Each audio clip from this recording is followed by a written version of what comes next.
40 വർഷം നീണ്ടു നിന്ന ഔദ്യോഗിക ജീവിതകാലത്തിൽ ഞാൻ കൂടുതൽ ഭാഗവും കേന്ദ്ര ഗവൺമെൻറ്റിൻ്റെ കൂടെ ക്യാബിനറ്റ് സെക്രട്ടറിയായിട്ടാണ് ജോലി ചെയ്തത്. ഭാരതത്തിൽ അല്ലെങ്കിൽ കേരളത്തിൽ വലിയ മാറ്റമൊന്നും സംഭവിക്കാത്ത ഒരു ഗ്രാമമാണ് ഞങ്ങളുടെ. സമ്പത്തിൻ്റെ ചരിത്രം പറയുകയാണെങ്കിൽ കേരളത്തിലെ ഏറ്റവും സമ്പന്നമായ കുടുംബങ്ങളൊന്നായിരുന്നു ഈ പാറയിൽ കരയാൻ പറഞ്ഞ കുടുംബം. അപ്പോൾ നാട്ടുകാരെല്ലാം ഈ വീട്ടിലാണ് അഭയം തേടിയത്. പല തലമുറയിലെ പലരും ഈ വീട്ടിലാണ്, പലരുമായ കുറച്ച് പേരെങ്കിലും ഈ വീട്ടിലാണ് ജനിച്ചതെന്ന് തന്നെ കേട്ടിട്ടുണ്ട്. ഞാൻ ജനിച്ചു വളർന്ന വീടാണ് ഇത്. തെക്കനാട്ട് പാറായിൽ എന്നാണ് വീട് അറിയപ്പെടുന്നത്. പാറായിൽ കുടുംബത്തിന് പല ശാഖകളുണ്ട്. അതിൽ തെക്കനാട്ട് എന്ന ശാഖയിലാണ് ഞാൻ 1945 ജനിച്ചത്. ഇവിടെ സഹോദരന്മാരും മാതാപിതാക്കളുമായി വളർന്ന കാലത്തിൻ്റെ പല ഓർമ്മകളും എൻ്റെ മനസ്സിൽ ഉണ്ട്. 1945 രണ്ടാം ലോകമായ മഹായുദ്ധം അവസാനിക്കുന്ന കാലഘട്ടത്തിൽ ജനിച്ചു. 1947 നമുക്ക് സ്വാതന്ത്ര്യം കിട്ടുമ്പോൾ എനിക്ക് 2 വയസ്സുണ്ടായിരുന്നു. 1950 നാം ഒരു റിപ്പബ്ലിക്കാകുന്ന വർഷമാണ് ഞാൻ എൻ്റെ വിദ്യാഭ്യാസം തുടങ്ങുന്നത്. ഈ ഗ്രാമത്തിന് അടുത്ത് പാണാവള്ളിയിൽ പള്ളിവെളി എന്നറിയപ്പെടുന്ന സ്ഥലത്തുള്ള ഒരു പ്രാഥമിക വിദ്യാലയത്തിലായിരുന്നു. 4ാം ക്ലാസ് വരെ അവിടെ പഠിച്ച ശേഷം ഞാൻ തെക്കാടിശ്ശേരിയിൽ, ഞങ്ങളുടെ ഈ വീട് സ്ഥിതി ചെയ്യുന്നത് ഉളവയ്പ്പ് എന്ന ഗ്രാമത്തിലാണ്. ആ ഗ്രാമം തെക്കാടിശ്ശേരി പഞ്ചായത്തിൻ്റെ ഭാഗമാണ്. ചേർത്തല താലൂക്കിൻ്റെ തെക്കാടിശ്ശേരിയിലെ SMSJ ഹൈസ്കൂളിലാണ് ഞാൻ ഹൈസ്കൂൾ വിദ്യാഭ്യാസം നടത്തിയത്. 1961 അവിടെ നിന്ന് SSLC പാസ്സായി. പിന്നീട് മദ്രാസ് ലോയോള കോളേജിൽ പോയി BA എക്കണോമിക്സ് ബിരുദം നേടി. അവിടെ നിന്ന് മദ്രാസ് ക്രിസ്ത്യൻ കോളേജിലേക്ക് പോയി MA എക്കണോമിക്സിലും ബിരുദം നേടിയ ശേഷമാണ് 1967 തന്നെ യൂണിയൻ പബ്ലിക് സർവീസ് കമ്മീഷൻ്റെ പരീക്ഷ എഴുതുകയും ആ വർഷം IPS പാസ്സായി 1968 പരിശീലനം ആരംഭിക്കുകയും ചെയ്തു. അതുകൊണ്ട് 1968 IPS ബാച്ചുകാരനായിട്ടാണ് ഞാൻ അറിയപ്പെടുന്നത്. കേരള കാഡറിലേക്ക്, ഞങ്ങളുടെ IPSലേക്ക് തിരഞ്ഞെടുക്കപ്പെടുന്ന ആൾക്കാർ, ഓൾ ഇന്ത്യ സർവീസാണ് IPSും IASും ഇന്ത്യൻ ഫോറസ്റ്റ് സർവീസും. അതിൽ തിരഞ്ഞെടുക്കപ്പെടുന്ന ആൾക്കാരെ ഓരോ സംസ്ഥാനങ്ങളിലേക്ക് അയക്കും. അതെപ്പോഴും സംസ്ഥാനമായിരിക്കണമെന്നില്ല. പക്ഷേ എൻ്റെ കാര്യത്തിൽ അത് എനിക്ക് കേരളത്തിലേക്ക് തന്നെ നിയമനം കിട്ടി. അങ്ങനെയാണ് ഞാൻ 1969 അവസാനത്തോടുകൂടി മൗണ്ട് ആബു എന്ന സ്ഥലത്തെ നാഷണൽ പോലീസ് അക്കാഡമിയിലെ ട്രെയിനിങ് കഴിഞ്ഞ ശേഷം മടങ്ങി കേരളത്തിലേക്ക് എത്തുന്നത്. കേരളത്തിൽ വന്നതിന് ശേഷം പാലക്കാട്ട് ASP ആയിട്ടാണ് ഞാൻ എൻ്റെ ഔദ്യോഗിക ജീവിതം തുടങ്ങുന്നത്. അവിടെ പ്രാക്ടിക്കൽ ട്രെയിനിങ്ങും അതിനുശേഷം പാലക്കാട് ASP ആയും അതിനുശേഷം പാലക്കാട് SP ആയും ഞാൻ ജോലി ചെയ്തു. പിന്നീട് കോഴിക്കോട്, മലപ്പുറം തുടങ്ങിയ വടക്കൻ ജില്ലകളും SP ആയി സേവനം ചെയ്തതിന് ശേഷം ഞാൻ 1976 തിരുവനന്തപുരം സിറ്റി കമ്മീഷണറായി, പോലീസ് കമ്മീഷണർ ആയി നിയമിക്കപ്പെട്ടു. പക്ഷേ അധികകാലം കഴിയുന്നതിന് മുമ്പ് തന്നെ കേന്ദ്രത്തിലെ ക്യാബിനറ്റ് സെക്രട്ടേറിയറ്റിലേക്ക് ഡെപ്യൂട്ടേഷനിലേക്ക് പോകാനുള്ള അവസരം എനിക്ക് കിട്ടി. അങ്ങനെ ദീർഘകാലം ഞാൻ കേന്ദ്ര ഗവൺമെൻറ്റിൻ്റെ ജോലി ചെയ്യാനിടയായി. വാസ്തവം പറഞ്ഞാൽ 40 വർഷം നീണ്ടു നിന്ന ഔദ്യോഗിക ജീവിതകാലത്തിൽ ഞാൻ കൂടുതൽ ഭാഗവും കേന്ദ്ര ഗവൺമെൻറ്റിൻ്റെ കൂടെ ക്യാബിനറ്റ് സെക്രട്ടേറിയറ്റിലാണ് ജോലി ചെയ്തത്. 25 വർഷത്തോളം അവിടെ ജോലി ചെയ്തു.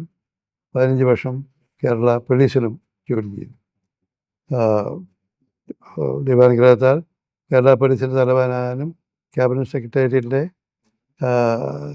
റിസർച്ച് ആൻഡ് അനാലിസിസ് വിങ് എന്ന വിഭാഗത്തിൻ്റെ തലവനാകാനും എനിക്ക് അവസരം ലഭിച്ചു. എൻ്റെ ഔദ്യോഗിക ജീവിതകാലത്തെക്കുറിച്ച് പറയാനല്ല ഞാൻ ഉദ്ദേശിക്കുന്നത്. ഇവിടെ ഞാൻ വളർന്നു വന്ന ഈ ഗ്രാമത്തെക്കുറിച്ചും ഇവിടെ ഞാൻ 16 വയസ്സ് വരെ ഇവിടെയായിരുന്നു.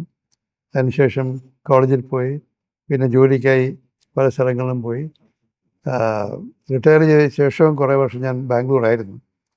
അതിനുശേഷമാണ് ഞാൻ 2014 ഇവിടെ ഇത് തറവാട് വീടാണ്. എൻ്റെ അടുത്ത് തന്നെ ഞാനൊരു വീട് വെച്ചു. അങ്ങോട്ട് താമസം മാറ്റിയത്. എൻ്റെ ഭാര്യയുടെ പേര് മോളി എന്നാണ്. എനിക്ക് 2 ആൺമക്കളാണുള്ളത്. അവർ 2 പേരും വിദേശത്താണ് ജോലി ചെയ്യുന്നത്. 2 പേരും വിവാഹിതരാണ്. ഞങ്ങൾക്ക് ഒരു കൊച്ചുമകനും ഉണ്ട്. അപ്പോൾ എനിക്കിപ്പോൾ 80 വയസ്സായി. ഈ കാലഘട്ടത്തിൽ ഞാൻ ഈ ഗ്രാമത്തിൽ കണ്ട മാറ്റത്തെക്കുറിച്ചും ഈ നാട്ടിൽ കണ്ട മാറ്റത്തെക്കുറിച്ചുമാണ് ഞാൻ കൂടുതലായും പറയാൻ ആഗ്രഹിക്കുന്നത്. വാസ്തവം പറഞ്ഞാൽ ഭാരതത്തിൽ അല്ലെങ്കിൽ കേരളത്തിൽ വലിയ മാറ്റമൊന്നും സംഭവിക്കാത്ത ഒരു ഗ്രാമമാണ് ഞങ്ങളുടേത്. ഈ ഗ്രാമം ഒരു ദ്വീപല്ല. വിളവയ്പ്പിൻ്റെ 3 വശം വെള്ളമാണ്. പക്ഷേ ഒരു വശം മാത്രം ഇങ്ങോട്ട് കരമാർഗം എത്താൻ സാധിക്കും. പക്ഷേ ഈ ഗ്രാമം പള്ളിപ്പുറം എന്ന ഒരു വലിയ ദ്വീപിൻ്റെ ഭാഗമാണ്. ആ ദ്വീപിന് 22 കിലോമീറ്റർ നീളവും 5 കിലോമീറ്റർ വീതിയുമുള്ള ഒരു ഗ്രാമമാണ്. അത് ഞങ്ങളൊക്കെ സ്കൂളിൽ പഠിക്കുന്ന കാലത്ത് ഞങ്ങൾ പഠിക്കുന്ന പുസ്തകങ്ങളിൽ അതുണ്ടായിരുന്നു. അത് വേമ്പനാട്ടുകായലിലെ ഏറ്റവും വലിയ ദ്വീപായിരുന്നു പള്ളിപ്പുറം എന്നുള്ളത് ഞങ്ങളുടെ ഗ്രന്ഥങ്ങളിലുണ്ടായിരുന്നു, സ്കൂൾ പാഠപുസ്തകങ്ങൾ. പക്ഷേ ഇപ്പോൾ ആർക്കും അത് പറഞ്ഞാൽ വലിയ അറിവുണ്ടെന്ന് തോന്നുന്നില്ല, അങ്ങനെ പള്ളിപ്പുറം തന്നെ ഒരു ദ്വീപാണെന്നുള്ളത്. അതിന് കാരണം പല പാലങ്ങൾ വന്ന് പള്ളിപ്പുറം കേരളത്തിൻ്റെ മറുഭാഗങ്ങളുമായി അല്ലെങ്കിൽ ആലപ്പുഴ ജില്ലയുടെ മറുഭാഗങ്ങളുമായി ബന്ധിക്കപ്പെട്ടു എന്നുള്ളതായിരിക്കാം. ആദ്യമായി വന്നത് ചെങ്ങണ്ട, അതായത് പള്ളിപ്പുറം ദ്വീപിൻ്റെ തെക്കേ അറ്റത്ത് ചെങ്ങണ്ടയിലുണ്ടായ പാലമായിരുന്നു. ആ പാലം സ്വാതന്ത്ര്യത്തിന് മുമ്പ് തന്നെ വയലാർ സമരത്തിൻ്റെ ഒരനുബന്ധമായിട്ട് ഉണ്ടായത് ആണെന്നാണ് ഞാൻ മനസ്സിലാക്കുന്നത്.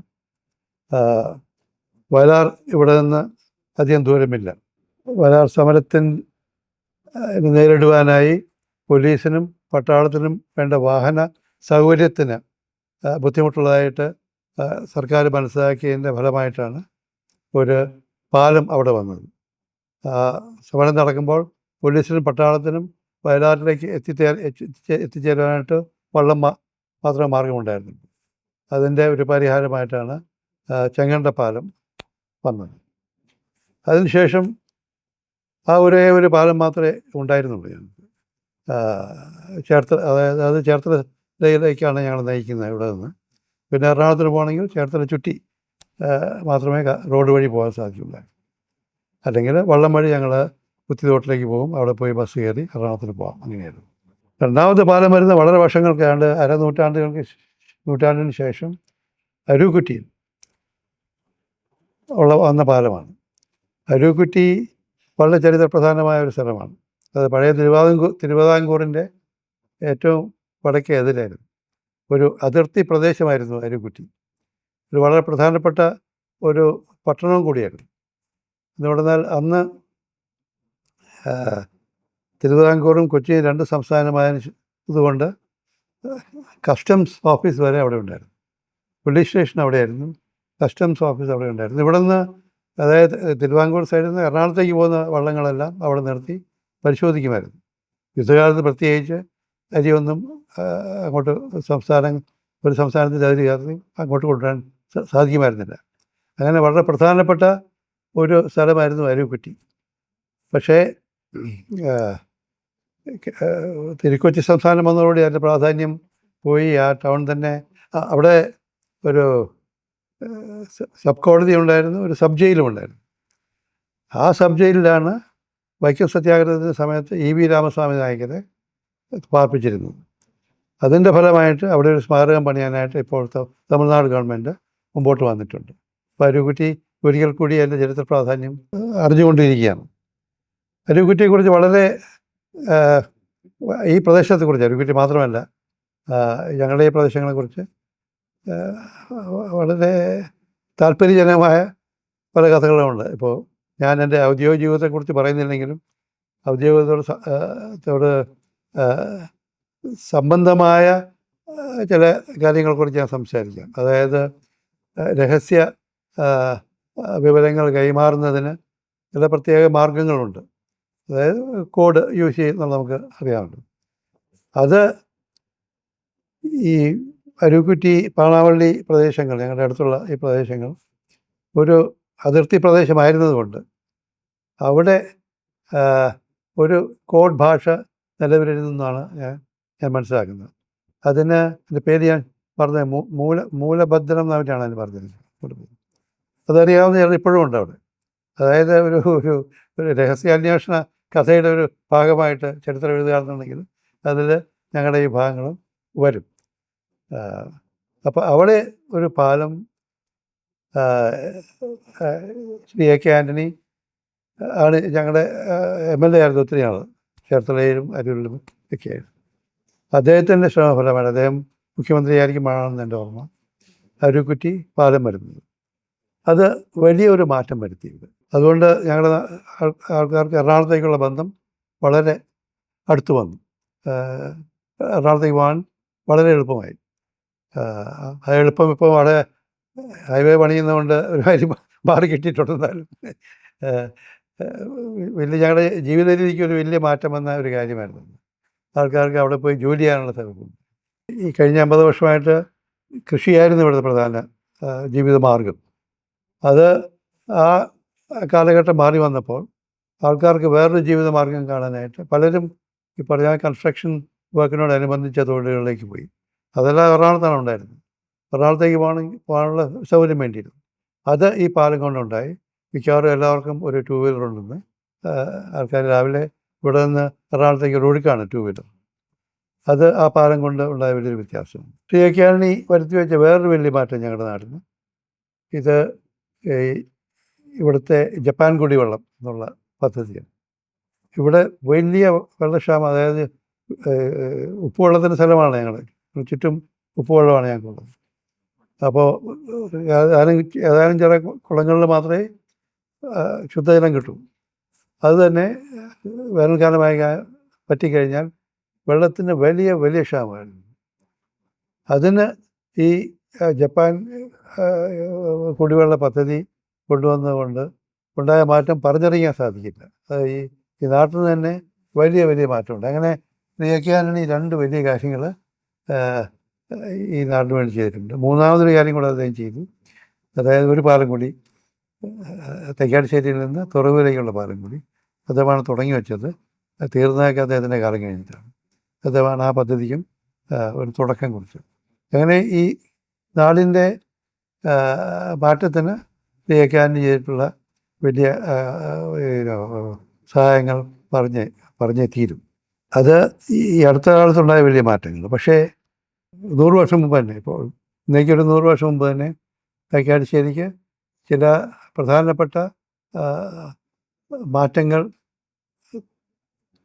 തുടക്കം കുറിച്ചിരുന്നു.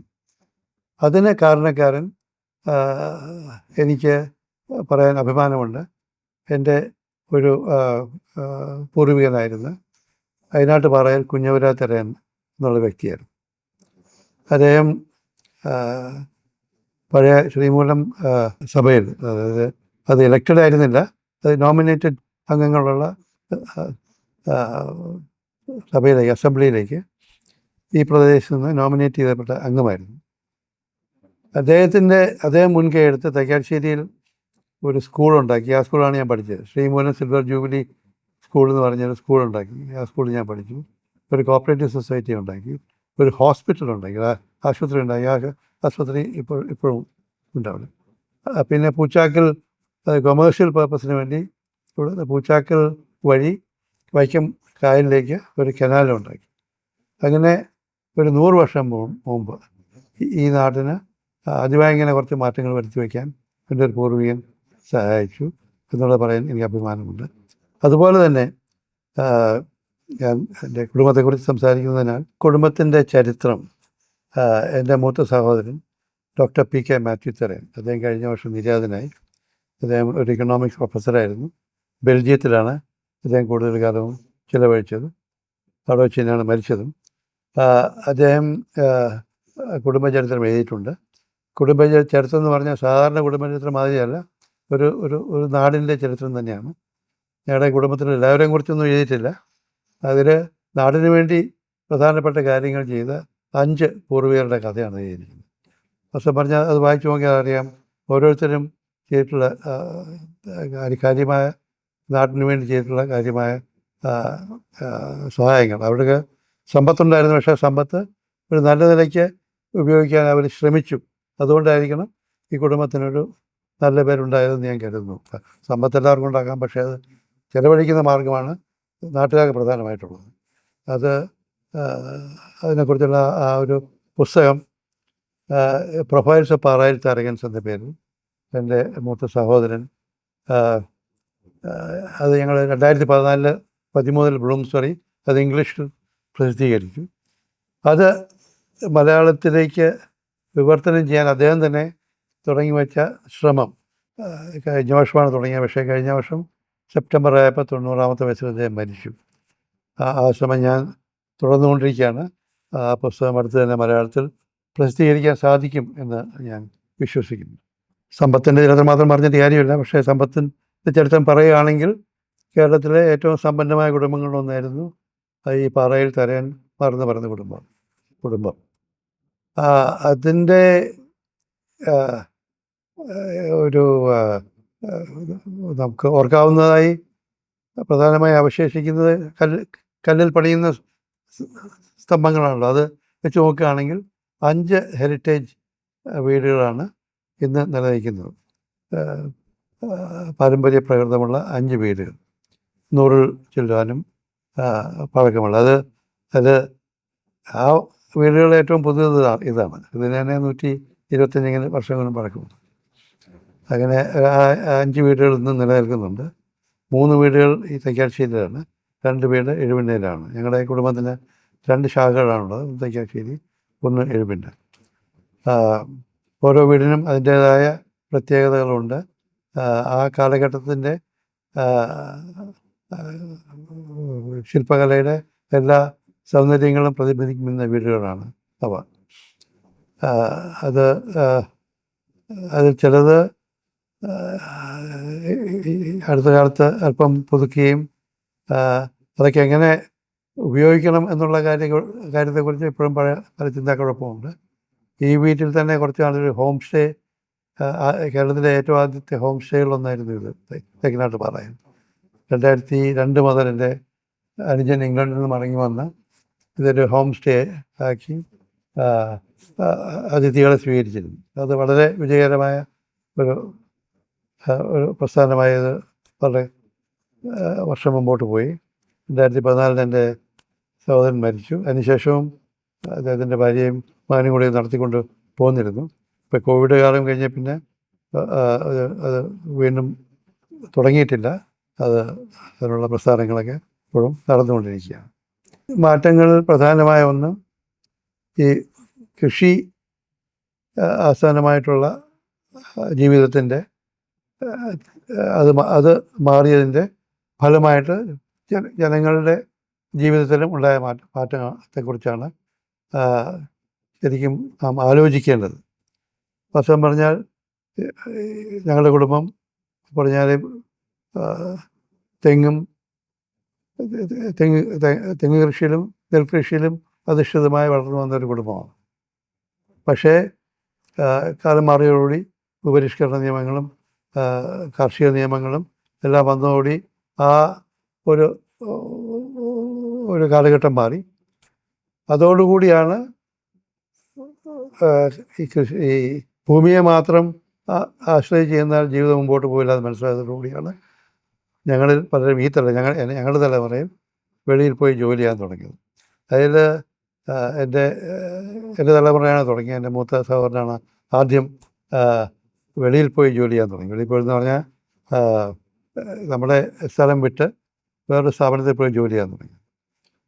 സർക്കാർ ജോലിക്ക് പോയ ഞങ്ങളുടെ കുടുംബത്തിലെ ഏറ്റവും ആദ്യത്തെ ആൾ ഞാനാണ്. അപ്പോൾ അങ്ങനെ ഈ തലമുറയിൽ മാത്രമാണ് ജോലി ചെയ്ത് ജീവിതമാർഗം മുമ്പോട്ട് കൊണ്ടുപോകാനുള്ള ഒരു ഒരു തൽപരത വന്ന് തുടങ്ങിയത്.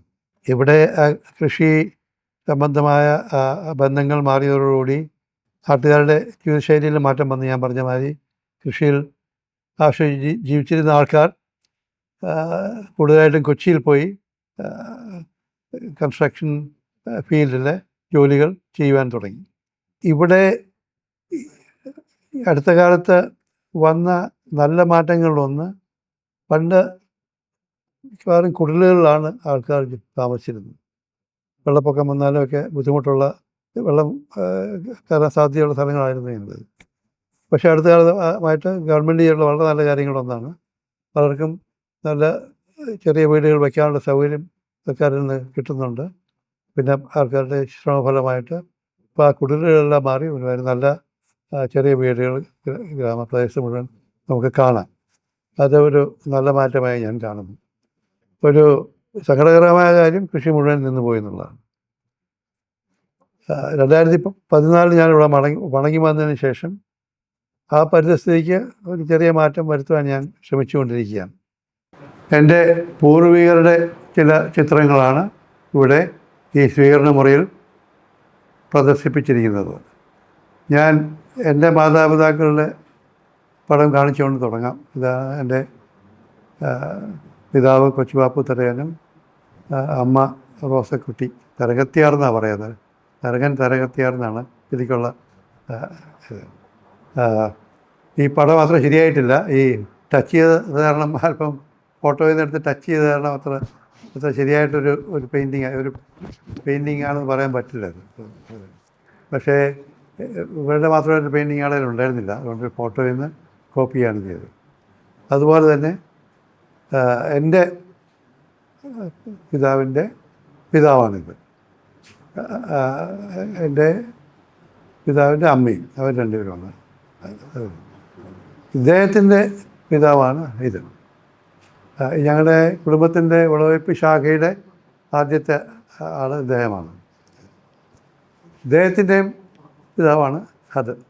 അദ്ദേഹത്തിൻ്റെ ആ പടം കാണിച്ചിരിക്കുന്നത് വെള്ളിയാറ പാറയിൽ എന്ന് പറയുന്ന ഞങ്ങളുടെ ശരിക്കുള്ള കുടുംബം അതാണ്.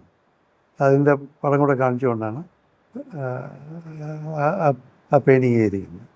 ഈ പെയിൻറ്റിങ് ചെയ്തത് ആർട്ടിസ്റ്റ് പി ജെ ചെറിയാൻ എന്ന പ്രശസ്തനായ പഴയതലമുറയുടെ പി ജെ ചെറിയാൻ ആണ് ഈ പെയിൻറ്റിങ് ചെയ്തിരിക്കുന്നത്. ഇതിൽ വളരെ താല്പര്യകരമായൊരു കാര്യം, ഏറ്റവും പുരാതനമായ പൂർവികൻ്റെ പടം അദ്ദേഹത്തിൻ്റെ പെയിൻറ്റിങ് മാത്രമേ ഉള്ളൂ, ഭാര്യയുടെ ഇല്ല. അദ്ദേഹത്തിൻ്റെ മകൻ്റെ കാലത്ത് അതുപോലെ തന്നെ അദ്ദേഹത്തിൻ്റെ മാത്രമേ ഉള്ളൂ, ഭാര്യയുടെ പടമില്ല. അദ്ദേഹത്തിൻ്റെ മകൻ്റെ കാലത്ത് ഭാര്യയുണ്ട്, പക്ഷേ ഭർത്താവ് ഇരിക്കുന്നു, ഭാര്യ എണീറ്റിരിക്കുന്നു. എൻ്റെ പിതാവിൻ്റെ കാലമായപ്പോഴത്തേക്കും ഭർത്താവ് എണീറ്റിരിക്കും, ഭാര്യ ഇരിക്കുകയും ചെയ്യും. അപ്പോൾ ആ സോഷ്യൽ ഇതിൻ്റെ ഒരു മാറ്റം കൂടിയാണ് ഇതിൻ്റെ ഒരു എന്ന് പറയാൻ വേണമെങ്കിൽ. അദ്ദേഹത്തിൻ്റെ ആ വീട്ടിൽ പിൽക്കാലത്ത് താമസിച്ച അദ്ദേഹത്തിൻ്റെ ഒരു മകനാണ് അത്. അങ്ങനെ ഇതാണ് ഈ സ്വീകരണ മുറിയിൽ വെച്ചിരിക്കുന്ന പടങ്ങൾ. ഇത് ഈ വീട് ഞങ്ങളുടെ ഈ തലമുറയിൽ ഈ വീട് കിട്ടിയത് എൻ്റെ അനുജൻ ജേക്കബ് തരയനാണ്. അദ്ദേഹം ഇംഗ്ലണ്ടിൽ നിന്ന് തിരിച്ചു വന്ന് ഇവിടെ വന്ന് 2002 വന്ന് 2014 മരിക്കുന്നവരെ ഇവിടുത്തെ ആദ്യമാണ് ഈ കേരളത്തിലെ ആദ്യത്തെ ഹോം സ്റ്റേ ആക്കിയത്, മാറ്റിയത്. ആദ്യത്തെ ഹോം സ്റ്റേകളിലൊന്നായിട്ട് മാറ്റി വളരെ സക്സസ്ഫുള്ളായി നടത്തിക്കൊണ്ടുപോയി. ഇവിടെ പല മാറ്റങ്ങൾ, ഗ്രാമത്തിൽ ഒത്തിരി മാറ്റങ്ങൾ വരുത്തിയിരുന്നു. ഏറ്റവും മികച്ച കർഷകൻ എന്നുള്ള അവാർഡൊക്കെ പഞ്ചായത്തിന് കിട്ടി. കൂടാതെ ഈ പല നല്ല കാര്യം, അതായത് ഒന്ന് ഈ പ്രായം കൂടിയ ആൾക്കാർ ഒത്തിരി പേര് ഇവിടെയുണ്ട്. അവർക്ക് വേണ്ടി ഒരു സംവിധാനം പുള്ളി ഉണ്ടാക്കി. അവർക്ക് വേണ്ടി ഒരു ആനുവൽ പിക്നിക് എവിടെയെങ്കിലും കൊണ്ടുപോവുക, അത് പോലീസിനെയൊക്കെ അറിയിച്ചിട്ട്, അതായത് പോകുന്ന വഴിക്ക് വല്ല സഹായം വല്ലതും വേണമെന്നുണ്ടെങ്കിൽ അങ്ങനെ ഒത്തിരി കാര്യങ്ങൾ നാടിന് വേണ്ടി ചെയ്ത ഒരാളാണ് എൻ്റെ അനുജൻ ജേക്കബ് തരകൻ. അതാണ് ഞങ്ങളുടെ കുളിരുകല്ലെന്ന് പറയുന്ന കറുത്ത ഗ്രാനൈറ്റ് കൊണ്ടുണ്ടാക്കിയ കുളിരുകല്ലിൽ ഏറ്റവും ചൂട് കൂടിയ വേനൽക്കാലത്ത് ഇരുന്നാലും നല്ല തണുപ്പാണ്. അത് ഞങ്ങൾ കുട്ടികൾ പ്രധാനമായിട്ട് കളിക്കാനൊക്കെ ആയിട്ട് ഉപയോഗിക്കുന്ന സ്ഥലമാണ്. പക്ഷേ എൻ്റെ ഓർമ്മയിൽ തങ്ങി നിൽക്കുന്ന അത് അവിടെ വിശ്രമിക്കുവാനായിട്ട് അത് ഉപയോഗിച്ചിരുന്ന രണ്ടുപേരുടെ കാര്യമാണ്. ഒന്ന് നാരായണ കൈമൾ.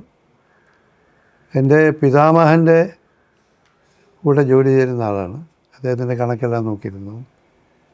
കൈമളിൻ്റെ ഓർമ്മശക്തി അപാരമായിരുന്നെന്നാണ് കേട്ടിരിക്കുന്നത്. അതായത് ഞങ്ങളുടെ വസ്തുക്കളുടെ എല്ലാ വിവരങ്ങളും അതിനെക്കുറിച്ചുള്ള എല്ലാ കണക്കുകളും എല്ലാം അദ്ദേഹത്തിൻ്റെ ഓർമ്മയിൽ തന്നെയുണ്ട്. ഏത് കേസ് ആരെങ്കിലും എന്ത് കേസ് കൊണ്ടുവന്നാലും അദ്ദേഹത്തിൻ്റെ കയ്യിൽ ആ വിവരങ്ങളെല്ലാം ഉണ്ട്, ഓർമ്മയിൽ തന്നെയുണ്ട്. അത്ര ഓർമ്മശക്തിയുള്ള ഒരാളായിരുന്നു. എനിക്ക് ഓർമ്മ വരുമ്പോഴത്തേക്ക് അദ്ദേഹം കുറേ പ്രായമായി. അങ്ങനെ കാര്യമായിട്ട് ജോലി ആയിരുന്നില്ല ഇവിടെ വന്നിരുന്നത്. വെറുതെ രാവിലെ പാണാവള്ളിയിൽ നിന്ന് നടന്നു വരും. രാവിലെ കുളിച്ച് ഭസ്മമൊക്കെ പൂശി മുണ്ടും വേഷ്ടിയുമായി അദ്ദേഹം ഇവിടെ വന്ന് കുറേ നേരം ഇരിക്കും. ഞങ്ങളോടൊക്കെ സംസാരിക്കും. കുട്ടികളോട് സംസാരിക്കാൻ വലിയ ഇഷ്ടമായിരുന്നു.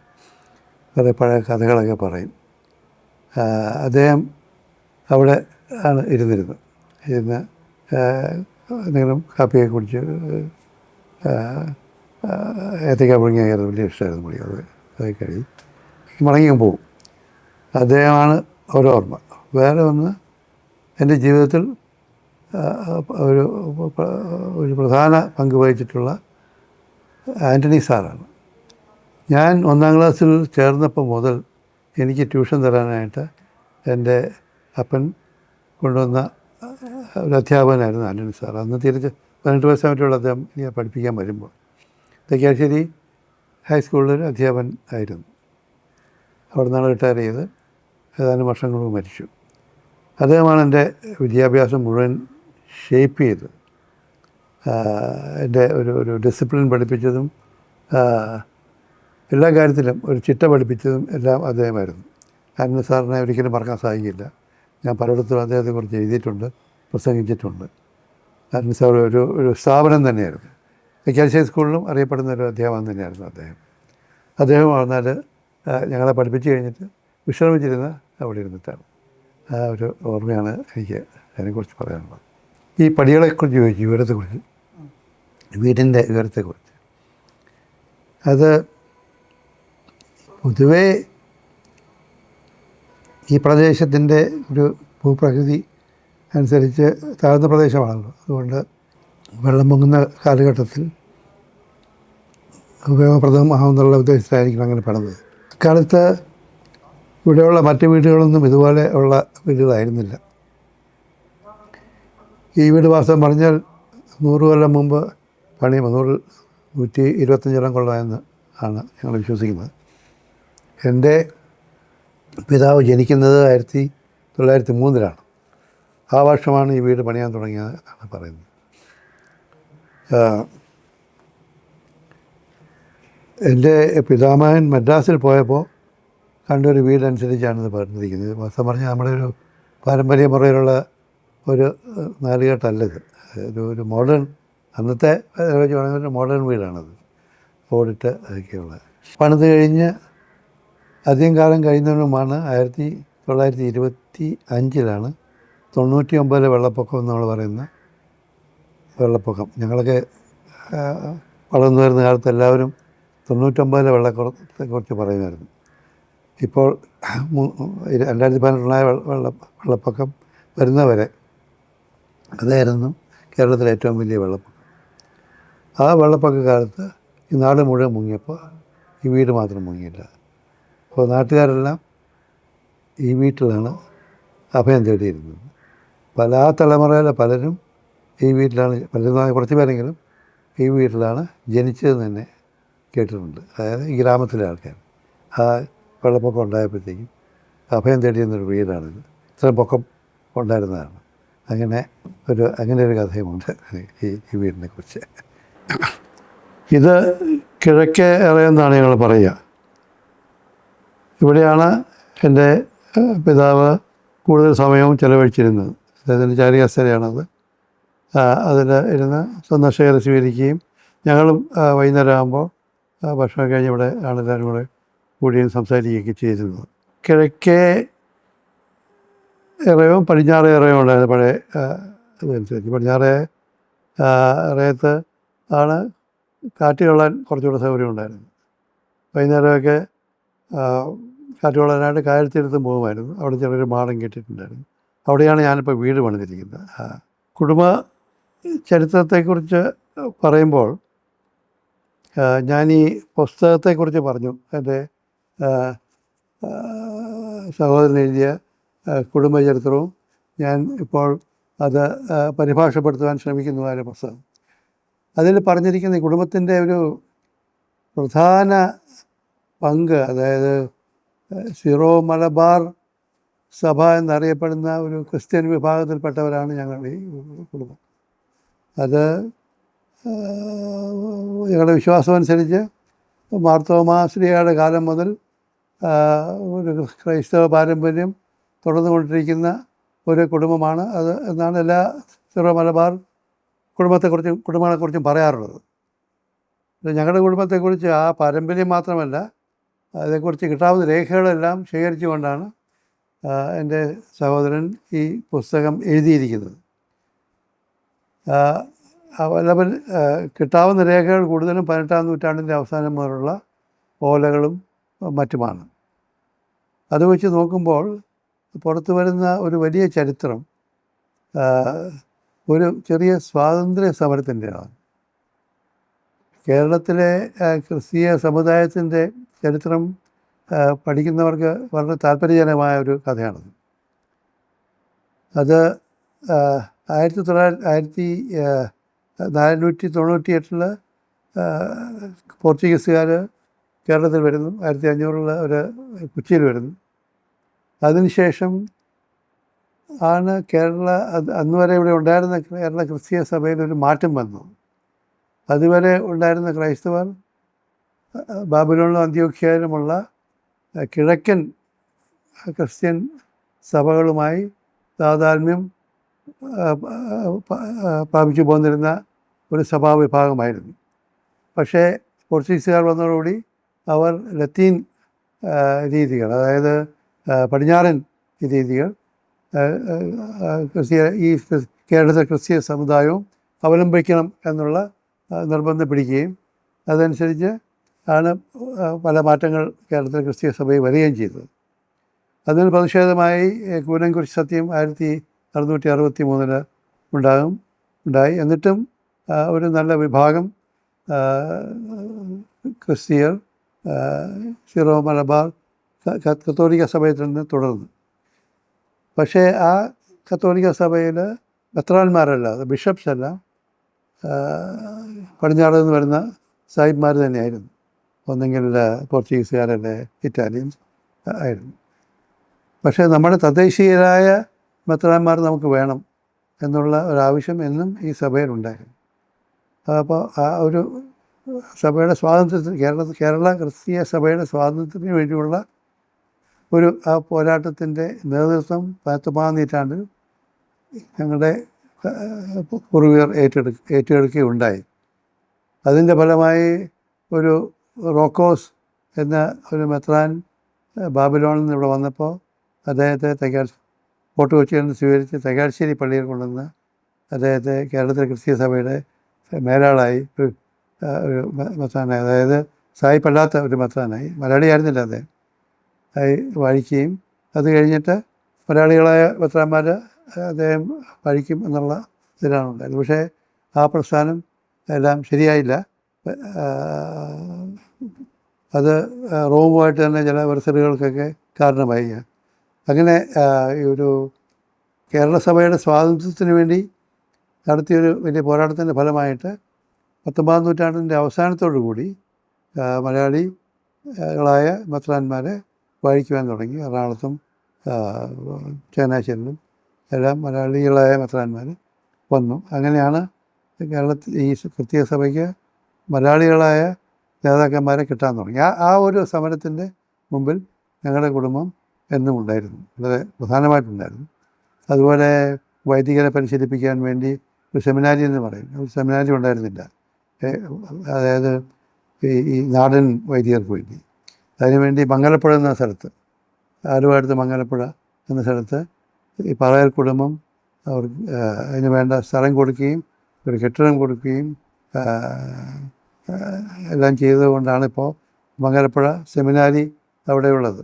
അതിൻ്റെ 100-ാം വാർഷികത്തിന് അവർ ഇപ്പോഴും ആ കാര്യം ഓർക്കുന്നുണ്ട്. ഞങ്ങളുടെ കുടുംബാംഗങ്ങളെയും വിളിച്ച് ആദരിക്കുകയൊക്കെ ചെയ്തിരുന്നു. ഇങ്ങനെ ഒരു ഈ സമുദായത്തിൻ്റെ ചരിത്രത്തിലും ഒരു വലിയ പങ്ക് ഞങ്ങളുടെ ഈ കുടുംബം വഹിച്ചിട്ടുണ്ട്. അത് വളരെ രസകരമായ കഥകളുണ്ട്. അതായത് മംഗലപ്പുഴ ആ സ്ഥലം വാങ്ങിച്ച് പോർച്ചുഗീസ് രാജാവിനെ ഏൽപ്പിച്ചത് സെമിനാരി പണിയാനായിട്ട്. 50 കൊല്ലം കഴിഞ്ഞിട്ട് അദ്ദേഹം പണിതൊന്നുമില്ല.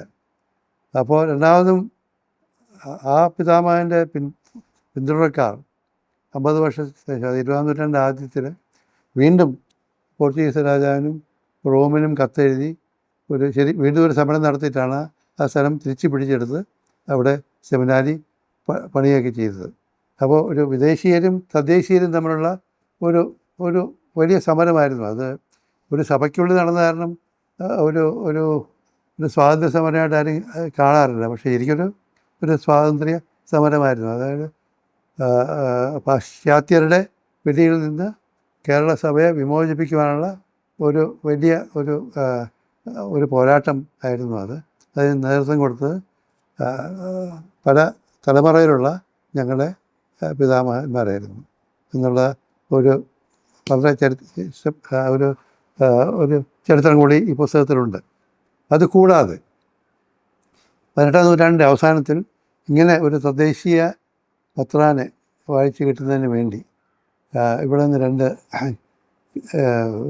തോമസ് കരിയാറ്റി, ഗീവർഗീസ് പാറേമാക്കൽ എന്ന 2 പുരോഹിതന്മാർ ഒരു യാത്ര നടത്തി.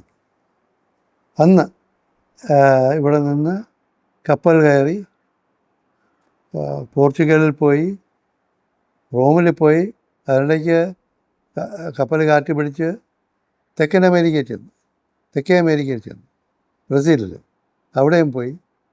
ആ ചരിത്രം മുഴുവൻ പാറേമാക്കൽ കത്തനാർ എന്ന് പറയുന്ന അച്ഛൻ ഒരു യാത്രാ വിവരണമായിട്ട് എഴുതി. അത് വർത്തമാന പുസ്തകം എന്ന പേരിൽ അത് അദ്ദേഹം കൈയെഴുത്ത് പ്രതി എഴുതിയുണ്ടാക്കി. പക്ഷേ അത് ഈ പറഞ്ഞ മാതിരി പോർച്ചുഗീസുകാരും ഇറ്റാലിയന്മാരുമായിരുന്ന ബിഷപ്പുമാർക്ക് അതിനെക്കുറിച്ച് ഇഷ്ടമുണ്ടായിരുന്നില്ല. അപ്പോൾ ആ പുസ്തകം കണ്ടെടുത്ത് എങ്ങനെയെങ്കിലും നശിപ്പിക്കാനായിട്ട്, അതായത് അവരുടെ ആ പരിശ്രമങ്ങളുടെ ചരിത്രം നശിപ്പിക്കാനായിട്ട് പല ശ്രമങ്ങളും നടന്നു. പക്ഷേ ആ പുസ്തകം 2 നൂറ്റാണ്ട് ഞങ്ങളുടെ കുടുംബം അത് സംരക്ഷിച്ചു. ഞങ്ങളുടെ കുടുംബത്തിൽ പിന്നെ മംഗലംപറ്റത്ത് പാറയിൽ വീട്ടിൽ അതുണ്ടായിരുന്നു, അതിൻ്റെ കൈയെഴുത്ത് പ്രതി.